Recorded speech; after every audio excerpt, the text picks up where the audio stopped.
top of the morning, and it is a beaut. And the hope of the Irish as the future champion of the world. A podcast is kind of like it's like a radio show that's not on the radio. Welcome to the Barry J. McDonald podcast. The place where dreams get dusted off and acted on. Because life is too short.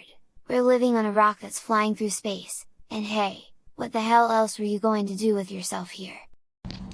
Hi, this is Barry here, and you are very, very welcome to today's podcast episode.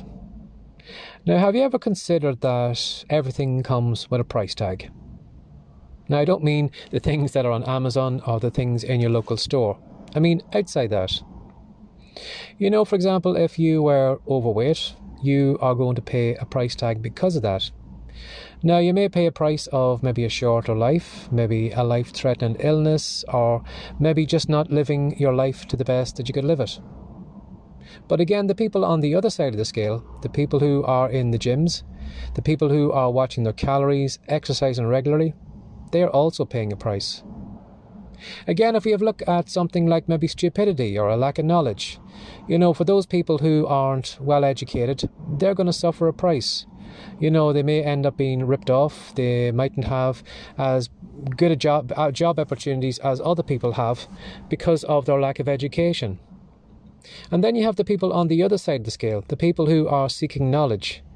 They're going to have to pay as well. Sometimes financially, maybe paying for a course or a college or whatever. But they're also going to need to pay time. They're going to need to set time aside to sit down and read all those materials and take action on what they've learned. So there's a price tag to go with that as well too. Now, I remember back a couple of years when I was in the middle of my kind of big fiction writing phase. I used to write a lot of Minecraft fan fiction, and in the family I was known as, you know, the Minecraft fella. Barry is the boy that writes the books. So anytime it came to maybe, you know, some family get together or a barbecue or whatever, you know, sometimes when it used to come up in conversation, other people who didn't know that about me would ask me questions about, you know, how do you write a book? How do you publish a book? You know, can you make money on it? And what I would do with those people, probably for 20 minutes, maybe half an hour, I would just break down all the steps they would need to do to writing a book, coming up with storylines, creating characters, you know, getting it in the Amazon Kindle store, collecting the cash, all those different things. And at the end of that conversation, probably 99.9% of those people would just kind of say, well, that sounds like a lot of work. You know, it sounds like too much for me to do. You know, I'm busy at the moment. I'd love to write a book, but, you know, I just don't have it in me right now. Maybe another time I'll come back and give it a go. I'll get in touch with you.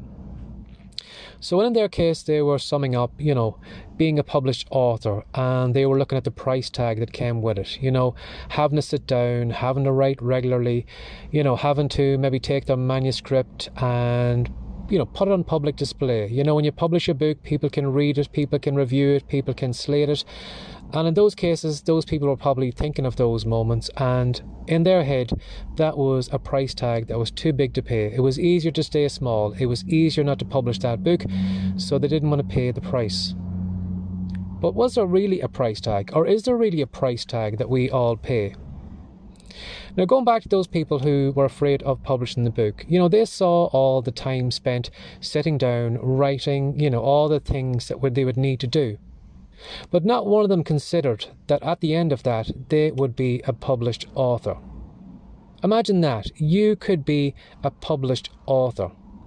Now, some people, you know, have dreamed about that, have dreamed of having other people reading their words, of being inspired, entertained. And the fact that they could be a published author just, you know, completely knocks their socks off. They would just bend over backwards to be a published author.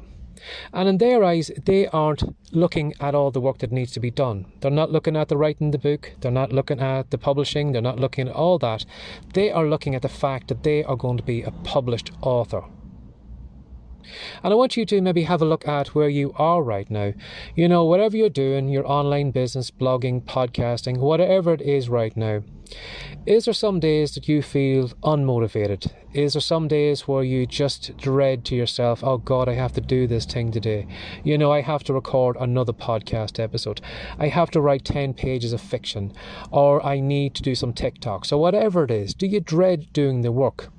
Now, if you dread doing the work, it's probably because you are looking at the price tag, all the things you need to do to get there. But if you maybe consider to yourself that you could be someone who could be huge on TikTok, you could be making a living on TikTok, you could be a self-published fiction author, you could have thousands of readers publishing your book. Now, if you looked at what you did through that end goal, you would find it would be very easy to show up today to write your words, to record your videos, to do your podcast. Because in your eyes, you are not paying anything. The fact that you're getting to that goal is amazing. You know, at the moment I'm watching the series on Disney Plus, Man in the Arena. And I'm watching, you know, it's talking about Tom Brady, all the teams he's worked with in the past. And it's amazing to watch all those players, you know, how motivated they were, how inspired they were, and how they are constantly fired up. And it's not the fact, you know, they don't lose motivation, they don't lose inspiration, because they're constantly looking at, I am putting myself through this because I'm going to win a Super Bowl, or I'm going to win this match, or I'm going to win this position on the team. You know, in their eyes, they're not looking at all the training. They're not looking at all the mistakes they've made. They're not looking at all the things that can go wrong. Their eyes are pictured on the end goal. And when it's pictured on the end goal, you'll find that work is probably a lot easier for them. So, again, if you are a little bit stuck right now, a little bit motivated, and you're thinking to yourself, God, I have to suffer through all these things to get to that end goal, you're probably looking at your goal the wrong way around. You need to focus on what it is going to be like at the end of it. What are you going to be? Are you going to be an online celebrity? Are you going to be a great fiction writer? Are you going to be a great blogger? Are you going to be someone who's going to inspire hundreds, thousands, who knows, maybe even millions of people? That is where your eyes should be. And you shouldn't look at what you're doing as having a price to pay, because your end goal is where you're looking at. Think about that today. Have a lovely day. Bye-bye. Before you go, Barry would like to give you a free copy of Words to Wealth. In it, he's going to show you 10 ways to make money from writing. Head on over to writecome.com now for your copy. Have a great day and come back soon.